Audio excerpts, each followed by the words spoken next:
Hello friends, good morning. આજે આપણે online અભ્યાસના ગણિત વિષયમાં ચેપ્ટર 1 વાસ્તવિક સંખ્યાઓમાં પ્રકરણ 1.1 અને 1.2નો અભ્યાસ કર્યો. ગઈકાલના પીરિયડમાં તમને વર્ષાબેને ગુસા, લસા સરળતાથી કેવી રીતે મેળવી શકાય એનો સરસ અભ્યાસ કરાવ્યો. સાથે યુક્લિડની ભાગવિધિથી ગુસા કેવી રીતે મેળવવો એ તમને શીખવ્યું. હવે આગળના ટોપિકમાં આપણે આજે સાબિત કરો કે વર્ગમૂળ 2, વર્ગમૂળ 3, વર્ગમૂળ 5નો અભ્યાસ કેવી રીતે થાય એ જોઈશું. સૌપ્રથમ તો આપણને જોઈએ તો એવું લાગે કે આ વર્ગમૂળ 2, વર્ગમૂળ 3, વર્ગમૂળ 5 આને કેવી રીતે સાબિત કરી શકશો.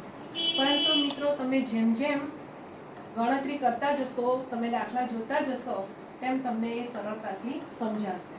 હવે આ દાખલાને સાબિત કરતા પહેલા હું તમને પ્રમેય 1.3 વિશે સમજ પાડું છું. પ્રમેય 1.3. પી એ એક અવિભાજ્ય સંખ્યા છે. ધન પૂર્ણાંક એ માટે એ સ્ક્વેર એ પી વડે જો વિભાજ્ય હોય તો એ પણ પી વડે વિભાજ્ય હોય. હવે સૌપ્રથમ આપણે જ્યારે આ પ્રમેય વાંચીએ તો કંઈ જસ્ટ એટલો ખ્યાલ આવતો નથી. દાખલા તરીકે હું તમને કહું કે એ બરાબર 12 છે, તો એનો વર્ગ એટલે કે 12નો વર્ગ એટલે કે 144. સાદી ભાષામાં હું કહું તો તમે 12 ગુણ્યા 12 પણ લખી શકો. હવે અહીં જ કહેવામાં આવ્યું છે કે એ સ્ક્વેર એ પી વડે વિભાજ્ય હોય. દાખલા તરીકે એ સ્ક્વેર એ 6 વડે વિભાજ્ય હોય, 6 ગુણ્યા 2 ગુણ્યા 6 ગુણ્યા 2 કરી શકાય આપણે. જો એ સ્ક્વેર એ 6 વડે વિભાજ્ય હોય તો એ પણ 6 વડે વિભાજ્ય છે. આપણી એ સંખ્યા કોણ છે? 12. એ બરાબર 12 છે એટલે કે 6 ગુણ્યા 2 તો એ પણ 6 વડે વિભાજ્ય થાય. હવે આ પ્રમેયનો ઉપયોગ આપણે આ વર્ગમૂળ 2, વર્ગમૂળ 3, વર્ગમૂળ 5 સાબિત કરવાનો છે, અસમય છે એની અંદર ઉપયોગ કરવાનો છે. એ માટે હું તમને સમજાવ્યું. હવે વર્ગમૂળ 2 અસમય છે એ સાબિત કરો. તો સૌપ્રથમ તો આપણે સમય સંખ્યાનો સમય સંખ્યા વિશે સમજીએ. અત્યાર સુધી વાસ્તવિક સંખ્યાઓમાં તમે લોકો n, w, z, q, r બધાનો આપણે અભ્યાસ કરી લીધો. હવે q ને સમય સંખ્યા ગણ કરે છે, જેની અંદર n, w, z બધાનો ઉલ્લેખ થાય છે. r વાસ્તવિક સંખ્યા ગણ કે જેની અંદર બધી સંખ્યાઓનો સમાવેશ કરવામાં આવે છે. હવે સાદી ભાષામાં હું કહું કે સમય સંખ્યા કોને કહેવાય? તો જે દાખલા તરીકે એ સમય સંખ્યા છે કે જેને આપણે p ભાગ્યા q સ્વરૂપમાં લખી શકીએ, કે જ્યાં p સભ્ય છે z અને q સભ્ય છે m.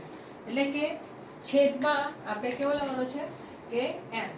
એટલે કે આવા સ્વરૂપમાં જે સંખ્યાઓને આપણે લખી શકીએ એવી સંખ્યાઓને કહેવાય સમય સંખ્યા કહેવાય, કે જેને આપણે સાદી રીતે સમજ પડી શકે, જેની ચોક્કસ વેલ્યુ આપણને ખબર છે એવી સંખ્યાઓને આપણે સમય સંખ્યા કહી શકીએ. હવે આ જ્યારે સાબિત કરવાનું છે કે સાબિત કરો કે વર્ગમૂળ 2 અસમય છે, તો એ સાબિત કરવા માટે આપણે અનિષ્ટા પટ્ટીની રીત, મિત્રો આપણે આગળના ધોરણમાં સાબિત કરવાની રીત પ્રત્યક્ષ અને પરોક્ષ રીત વિશે અભ્યાસ કરેલો છે. તો આ સાબિતીને આપણે ઊંધું એકદમ જ અલગ, કે ધારો કે આ અસમય નથી પણ કોણ છે? સમય. એટલે કે અનિષ્ટા પટ્ટીની રીતનો ઉપયોગ કરશો. એટલે કે ધારો કે વર્ગમૂળ 2 એ સમય સંખ્યા છે, માટે વર્ગમૂળ 2 બરાબર a ભાગ્યા b. કારણ કે આપણને ખબર છે કે સમય સંખ્યા કે જેને a ભાગ્યા b સ્વરૂપમાં કે p ભાગ્યા q સ્વરૂપમાં આપણે લખી શકીએ, જ્યાં a અને b અવિભાજ્ય પૂર્ણાંકો છે.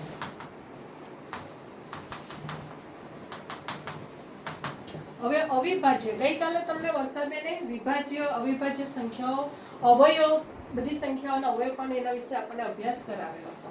હવે આપણે 1 થી 10 ની સંખ્યા જોઈએ કે 1, 2, 3, 4, 5, 6, 7, 8 અને 9.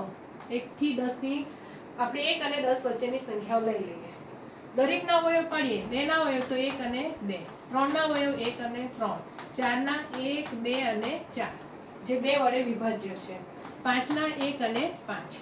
હવે મિત્રો આપણે આટલી જ રકમમાં જોઈએ કે જે સંખ્યાનો અવયવ એક અને પોતે સંખ્યા હોય, એક અને પોતે સંખ્યા હોય એવી સંખ્યાઓને અવિભાજ્ય સંખ્યા કહેવાય. તો આપણે 2 અને 3 ની જ વાત કરીએ. ધારો કે a બરાબર 2 હોય ને b બરાબર 3 હોય તો બંને કેવી સંખ્યાઓ છે? અવિભાજ્ય, જેમાં કોઈ સામાન્ય અવયવ નથી. એટલે કે બંને સંખ્યાનો ગઈકાલે તમે ગુસા લસા મેળવ્યો તો અવયવ મેળવો કે જે બે સંખ્યામાં કોઈ સામાન્ય અવયવ હોય તો એ બંને સંખ્યાનો ગુસા કહેવાતો હતો. પરંતુ અહીંયા આપણે જોઈએ કે એક સિવાય બીજો કોઈ એવો અવયવ નથી, માટે 2 અને 3 કેવી સંખ્યાઓ કહેવાય? અવિભાજ્ય. તેવી રીતે 7 અવિભાજ્ય બને, 6 છે, 8 છે, 9 એ કેવી સંખ્યાઓ બને? આપણે a અને b અવિભાજ્ય પૂર્ણાંકો છે, એટલે કે ગુસા આપણે લખીએ કે ગુસા a b બરાબર 1, કે બંને અવિભાજ્ય સંખ્યા છે એટલે બંનેનો અવયવ ગુસા કેટલો બને? 1. હવે આ સમીકરણ છે તેનો વર્ગ કરતા, બંને બાજુ વર્ગ કરતા કે વર્ગમૂળ 2 નો વર્ગ અને a ભાગ્યા b નો વર્ગ. વર્ગમૂળ 2 નો વર્ગ કેટલો થશે? તો કે 2 અને a નો વર્ગ ભાગ્યા b નો વર્ગ. હવે આપણે ક્રોસ ગુણાકાર કરીએ તો a² બરાબર 2 ગુણ્યા b નો વર્ગ, 2 ગુણ્યા b નો વર્ગ છે, એટલે કે a² એ 2 વડે વિભાજ્ય છે, એટલે કે a² એ 2 વડે વિભાજ્ય છે. એટલે આમ પણ કહી શકાય કે 2 એ a² નો એક અવયવ છે, માટે a એ 2 વડે વિભાજ્ય છે. આગળના પ્રમેયમાં આપણે જોઈ ગયા, પ્રમેય 1.3, પ્રમેય 1.3, એટલે કે a એ 2 વડે વિભાજ્ય બની, એટલે કે a એ 2 ગુણ્યા c, એટલે કે 2 વડે વિભાજ્ય થાય કોઈ સંખ્યા છે. દાખલા તરીકે આપણે વાત કરીએ કે a બરાબર 2 ગુણ્યા 5, તો a એ 2 વડે વિભાજ્ય છે. 5 જેવી કોઈ પણ સંખ્યા હોઈ શકે જે 2 વડે a એ 2 વડે વિભાજ્ય છે. 5 હોય, 6 હોય, 7 હોય, કોઈ પણ સંખ્યા, એટલે a = 2 * c. હવે આનો આપણે વર્ગ કરીએ, બંને બાજુ વર્ગ કરીએ કે a નો વર્ગ બરાબર 2c નો વર્ગ, એટલે કે a નો વર્ગ બરાબર 4c નો વર્ગ. હવે અહીંયા જો a², અહીંયા a² બરાબર 2b નો સ્ક્વેર, એ રકમ આપણે મૂકીએ, એટલે કે 2b નો વર્ગ બરાબર 4c નો વર્ગ, એટલે કે b નો વર્ગ બરાબર 4/2c નો વર્ગ, એટલે કે b² બરાબર 2c નો વર્ગ. હવે અહીંયા પણ તમે જોઈ શકો છો કે b² બરાબર 2 ગુણ્યા c નો વર્ગ, એટલે કે b² પણ 2 વડે વિભાજ્ય છે, એટલે કે b² એ 2 વડે વિભાજ્ય છે, એટલે કે b એ 2 વડે વિભાજ્ય છે. કયો? તો કે પ્રમેય 1.3 મુજબ. હવે મિત્રો જો કે a એ 2 વડે વિભાજ્ય છે અને b પણ એ 2 વડે વિભાજ્ય છે, એટલે કે a અને b બંનેમાં સામાન્ય અવયવ કોણ બને છે? 2, એટલે કે a અને b બંને 2 વડે વિભાજ્ય છે. એટલે એવું કહી શકાય આપણે કે a અને b નો ગુસા કોણ મળે? 2. પણ આપણે શું ધારેલું હતું પહેલા જ કે a અને b અવિભાજ્ય પૂર્ણાંક, એટલે કે બંનેનો ગુસા કોણ હોવું જોઈએ? 1. એટલે કે આપણી ધારણા ખોટી છે, પરંતુ ગુસા ab બરાબર તો આપણે 1 ધારેલ છે, માટે આપણી ધારણા ખોટી છે, માટે વર્ગમૂળ 2 એ અસમય છે. મિત્રો આપણે ફરીથી જોઈએ કે વર્ગમૂળ 2 અસમય છે સાબિત કરવું છે, તો આપણે ધારી લઈએ કે ધારો કે વર્ગમૂળ 2 એ સમય સંખ્યા છે. હવે સમય સંખ્યા એટલે કે વર્ગમૂળ 2 બરાબર a ભાગ્યા b, જ્યાં a અને b અવિભાજ્ય પૂર્ણાંકો છે, એટલે કે એમનો ગુસા ab બરાબર 1. બંને બાજુ વર્ગ કરીએ તો વર્ગમૂળ 2 નો વર્ગ 2 થાય, a નો વર્ગ ભાગ્યા b નો વર્ગ. ક્રોસ ગુણાકાર કરીએ તો a નો વર્ગ બરાબર 2b નો વર્ગ, એટલે a² એ 2 વડે વિભાજ્ય બને, 2 વડે વિભાજ્ય બને, એટલે કે a 2 વડે વિભાજ્ય બને પ્રમેય 1.3. એટલે કે a એક એવી સંખ્યા છે જે 2 વડે વિભાજ્ય છે, એટલે કે એની સાથે 2 સાથે બીજી કોઈ પણ સંખ્યા, એટલે કે 2 = આપણે 2c ધારીએ, a = 2c ધારીએ.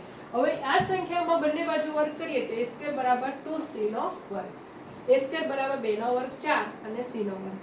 હવે a સ્ક્વેર બરાબર આગળ આપણે જોઈ ગયા કે 2b નો વર્ગ, એટલે 2b નો વર્ગ આપણે મૂકીએ તો 4c નો વર્ગ, એટલે b સ્ક્વેર બરાબર 4/2c નો વર્ગ, એટલે કે b સ્ક્વેર બરાબર 2c નો વર્ગ. હવે અહીંયા આપણે ફરીથી જોઈએ છે કે b સ્ક્વેર પણ 2 વડે વિભાજ્ય થાય છે, એટલે કે b સ્ક્વેર 2 વડે વિભાજ્ય છે, એ જ પ્રમાણે b એ 2 વડે વિભાજ્ય છે પ્રમેય 1.3 મુજબ. આમ a અને b બંને 2 વડે વિભાજ્ય છે, એટલે કે બંનેનો ગુસાઅ શું બનશે 2. પણ આપણે ધારેલું છે કે ગુસાઅ ab બરાબર તો 1 છે, આપણે ધારેલ છે, માટે આપણી ધારણા ખોટી છે, માટે વર્ગમૂળ 2 અસમય છે. હવે મિત્રો તમને એવું થશે કે વર્ગમૂળ 2, વર્ગમૂળ 3, વર્ગમૂળ 5, હવે એની જગ્યાએ આપણે લખીએ વર્ગમૂળ 5. ચોપડીનો આપણો પ્રથમ દાખલો સ્વાધ્યાય 1.3 નો, સ્વાધ્યાય 1.3 નો પ્રથમ દાખલો. સાબિત કરો કે વર્ગમૂળ 5 અસમય છે. આપણે આ દાખલામાં જોઈએ કે વર્ગમૂળ 2 ની જગ્યાએ લખીએ વર્ગમૂળ 5. વર્ગમૂળ 5 બરાબર a/b, જ્યાં ગુસાઅ ab બરાબર 3. બંને બાજુ વર્ગ કરીએ તો વર્ગમૂળ 5 નો વર્ગ, વર્ગમૂળ 5 નો વર્ગ થશે 5, એટલે કે 5 બરાબર a સ્ક્વેર ભાગ્યા b સ્ક્વેર, a સ્ક્વેર બરાબર 5b નો વર્ગ, એટલે કે a સ્ક્વેર એ 5 વડે વિભાજ્ય છે, એટલે a એ 5 વડે વિભાજ્ય થાય, એટલે કે a = 5 * c, એટલે કે 5 અને c સિવાય કોઈ પણ સંખ્યા. હવે આનો વર્ગ કરીએ તો a નો વર્ગ બરાબર 5c નો વર્ગ. હવે 5 નો વર્ગ શું બનશે 25. હવે a સ્ક્વેર બરાબર અહીંયા આપણે શું આવ્યું 5b નો વર્ગ, એટલે આપણે લઈએ 5, અહીંયા થશે 25, એટલે કે 25/5, એટલે આપણે અહીંયા આવશે 5c નો વર્ગ, એટલે કે b સ્ક્વેર એ 5 વડે વિભાજ્ય છે, તો b એ પણ 5 વડે વિભાજ્ય થાય, એટલે કે a અને b બંને 5 વડે વિભાજ્ય બને છે, પરંતુ ગુસાઅ ab = આપણે શું ધારેલ છે 1, જ્યારે અહીંયા શું મળે છે આપણને ગુસાઅ ab બરાબર 5, જે આપણી ધારણા ખોટી છે, માટે વર્ગમૂળ 5 એ અસમય છે.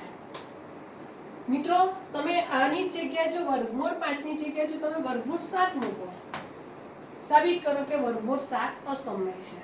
એકદમ ઈઝી થઈ જશે કે ધારો કે વર્ગમૂળ 7 સમય સંખ્યા છે, એટલે કે વર્ગમૂળ 7 બરાબર a/2.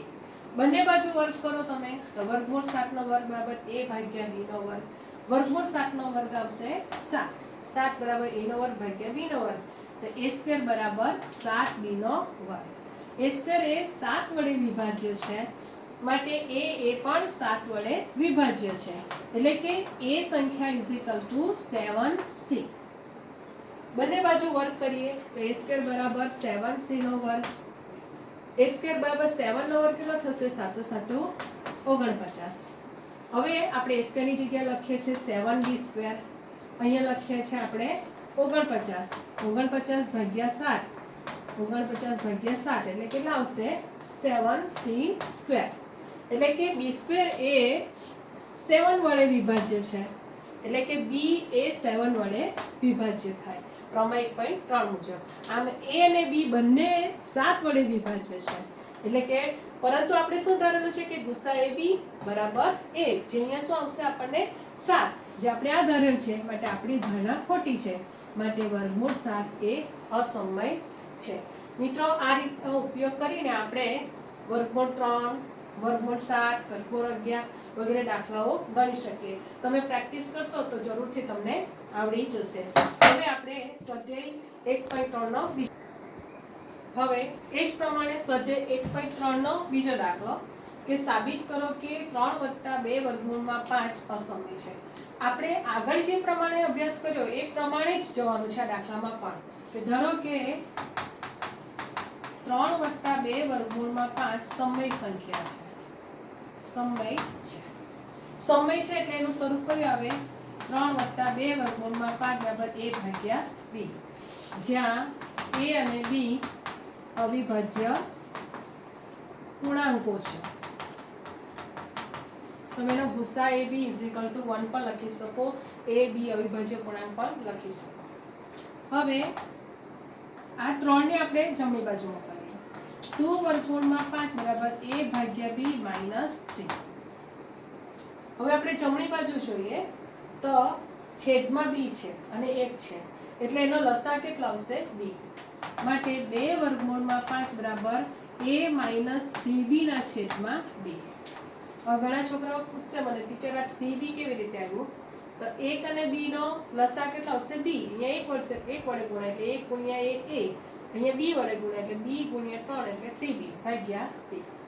હવે આ બે જે છે સામે જશે એટલે ગુણાકારમાં. વર્ગમૂળ 5 બરાબર a માઇનસ 3b ના છેદમાં 2b. હવે તમે જોઈ શકો છો કે અહીંયા a પણ પૂર્ણાંક છે b પણ પૂર્ણાંક છે. a માઇનસ 3b એટલે કે આ a અને b બંને પૂર્ણાંક છે તો તેનો સરવાળો બાદબાકી ગુણાકાર ભાગાકાર કોઈ પણ કરો તમે તો એનો જવાબ શું આવશે? સમય. એટલે કે વર્ગમૂળ 5 બરાબર a માઇનસ 3b ના છેદમાં 2b ઇઝ ઇક્વલ ટુ સમય. બરાબર. માટે વર્ગમૂળ 5 કેવી સંખ્યા આવી? સમય. પણ આપણે આગળના દાખલામાં જોઈ ગયા આપણે જાણીએ છીએ કે વર્ગમૂળ 5 એ અસમય સંખ્યા છે માટે આપણી ધારણા ખોટી છે. એટલે કે 3 + 2 વર્ગમૂળમાં 5 અસમય છે માટે 3 + 2 વર્ગમૂળમાં 5 અસમય છે. હવે ફક્ત પહેલા જ્યારે આપણે તમે વર્ગમૂળ 2 વર્ગમૂળ 3 ગણો તો તમને ઈઝી લાગે. પછી પાછું થાય કે 3 + 2 વર્ગમૂળમાં 5 પણ એમાં કશો વાંધો નહીં. 3 + વર્ગમૂળમાં 5 એ સમય ધરે એટલે a ભાગ્યા b. વર્ગમૂળ વાળી સંખ્યાને આપણે ડાબી બાજુ રાખીએ બાકીની પૂર્ણાંક સંખ્યાને આપણે જમણી બાજુ લઈ જઈએ. જો પ્લસ હશે તો માઇનસ થશે માઇનસ હશે તો પ્લસ થશે એટલે કે 3 જમણી બાજુ જશે તો માઇનસ થશે. 2 વર્ગમૂળ 5 વડે અહીંયા લસા લો એટલે a માઇનસ 3b ભાગ્યા b. એટલે કે વર્ગમૂળ 5 બરાબર a માઇનસ 3b ભાગ્યા 2b. 2 એ ક્યાં જશે? ગુણાકારમાં. હવે a અને b બંને પૂર્ણાંક છે એનો સરવાળો બાદબાકી ભાગાકાર એ કઈ સંખ્યા આવશે? સમય સંખ્યા જ આવે. એટલે કે વર્ગમૂળ 5 બરાબર આ હોય તો એ શું આવે છે? સમય. પણ આપણે જાણીએ છીએ કે વર્ગમૂળ 5 તો અસમય છે. આગળના દાખલા આપણે ગણી ગયા એટલે આપણી ધારણા ખોટી છે. એટલે કે 3 + 2 વર્ગમૂળમાં 5 અસમય છે. હવે આનો ઉપયોગ કરીને તમે સ્વાધ્યાયનો 6 + વર્ગમૂળમાં 2 તમે દાખલો અસમય છે એમ સાબિત કરો. આસાનીથી તમે ગણી શકો છો. હવે આપણે પ્રકરણના અંતિમ ટોપિક તરફ જઈએ છીએ કે સમય સંખ્યા અને તેનું દશાંશ નિરૂપણ. હવે સમય સંખ્યાનું દશાંશ નિરૂપણ સામાન્ય રીતે જોઈએ તો 3 પ્રકારનું આવે: શાંત, અનંત અને આવૃત અને અનંત અને અનાવૃત. મિત્રો તમે જોઈ શકો છો અહીંયા કે 1/2 છે સંખ્યા તો એનું દશાંશ સ્વરૂપ શું આવે? તો આપણે 1/2 કરીએ ભાગની ચાલે તેનું 100 10 2 × 10 જવાબ આવે 0.5. પછી કોઈ આગળ એનું મૂલ્ય આવતું નથી. બીજી સંખ્યા જોઈએ 7/5 તેનો જવાબ આવે 1.4. પછી સ્ટોપ, કોઈ સંખ્યા આવતી નથી. તેવી રીતે 3/4 લઈએ તેનો જવાબ આવે 0.75. એટલે દશાંશ ચિહ્ન પછી તમે લખો દશાંશ, શતાંશ, સહસ્ત્રાંશ એટલે ચોક્કસ કિંમત એની આવતી જાય એવા સ્વરૂપને આપણે કહીએ સાંશ. હવે બીજું જે છે કે 10/3 લઈએ. 10/3 પહેલો કે 3 તારી 9 1 શેષ ભાગની ચાલે તેનું 16. આપણે 10 લઈએ 3 તારી 9 શેષ 1 3 તારી 9 શેષ 1. એવું તમે લો અનંત સુધી રિપીટ થયા જ કરશે જ્યાં સુધી તમે થાકશો ને ત્યાં સુધી. હવે સાદી ભાષામાં એને તમે આમ પણ લખી શકો 3 ના માથા પર લખી એટલે કે 3 નું પુનરાવર્તન થાય છે. તેવી જ રીતે બીજી સંખ્યા છે 11/3 3 તારી 9 છેદ આવશે 20 2 ભાગની ચાલે તેનું 16 20 3 6 18 શેષ આવશે 2. પાછા આપણે લઈએ 20 3 6 18 છેદ આવશે 20. આ રીતે 3 પછી 6 6 6 6 સંખ્યાનું પુનરાવર્તન અનંત સુધી થશે. એટલે આપણે એને શોર્ટમાં તમે 3.6 ના માથા પર લીટી આ રીતે તમે લખી શકો.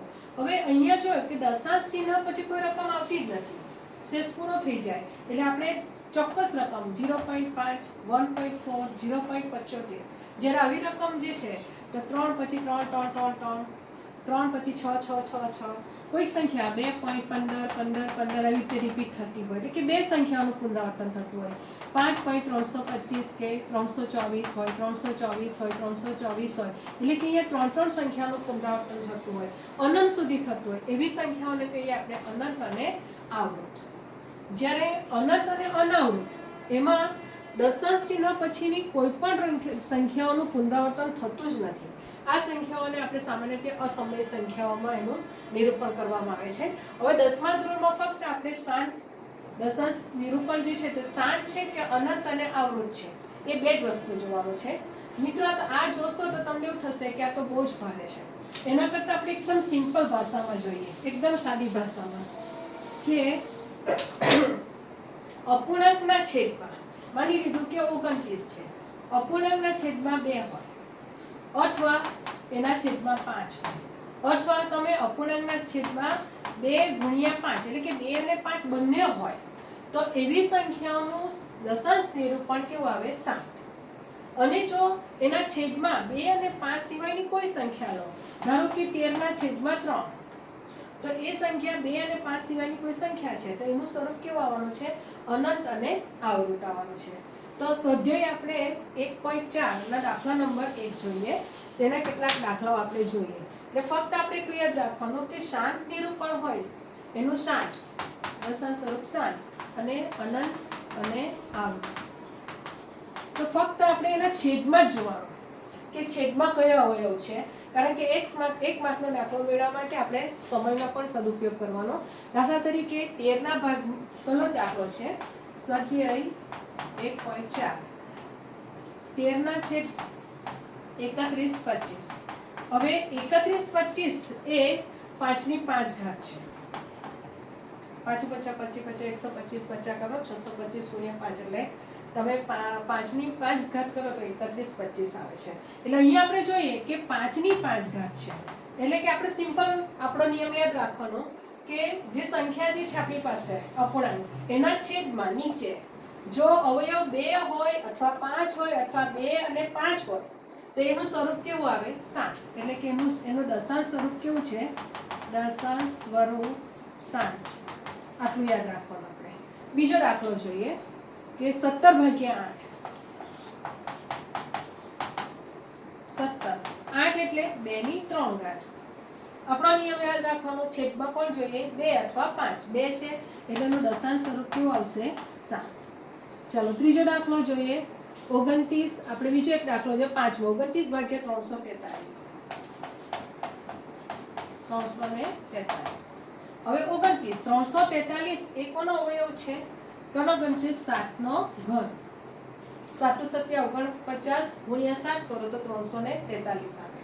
એટલે આપણે આપણા નિયમ પ્રમાણે કે છેદમાં 2 નો અવયવ જોઈએ, 2 અથવા 5 જોઈએ અને 2 અને 5 સિવાય કોણ છે? અહીંયા 7 છે. એટલે એનું દશાંશ સ્વરૂપ કેવું આવશે? અનંત અને આવૃત. હવે એક બીજો દાખલો છે તમે જોઈ શકો છો 6 ભાગ્યા દાખલા નંબર 8 6 ના છેદમાં 15.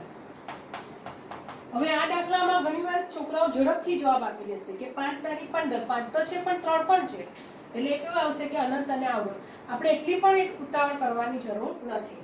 પહેલા 6 નો અવયવ પાડીએ 2 તારી 6. 15 નો અવયવ પાડીએ 3 ગુણ્યા 5 15 3 3 ઉડી ગયા. જવાબ આવ્યો 2/5. હવે આપણે નજર કરીએ છેદમાં તો છેદમાં કોણ છે? 5. એટલે આપણું એનું દશાંશ સ્વરૂપ કેવું આવશે? 7.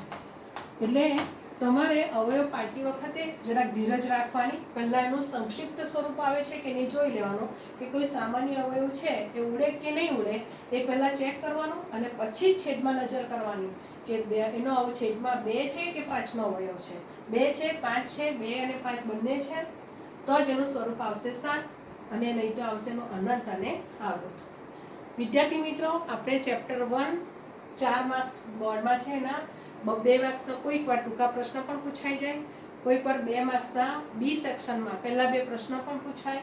આ તમને બધા જ પ્રકારના દાખલાઓ અમે આ પીરિયડમાં તમને સમજાવી દીધા છે. છતાં પણ કંઈક પણ તમને પ્રોબ્લેમ હશે તો જ્યારે આપણે રૂબરૂ મળશું ત્યારે એનું સોલ્યુશન કરી નાખશું. Thank you.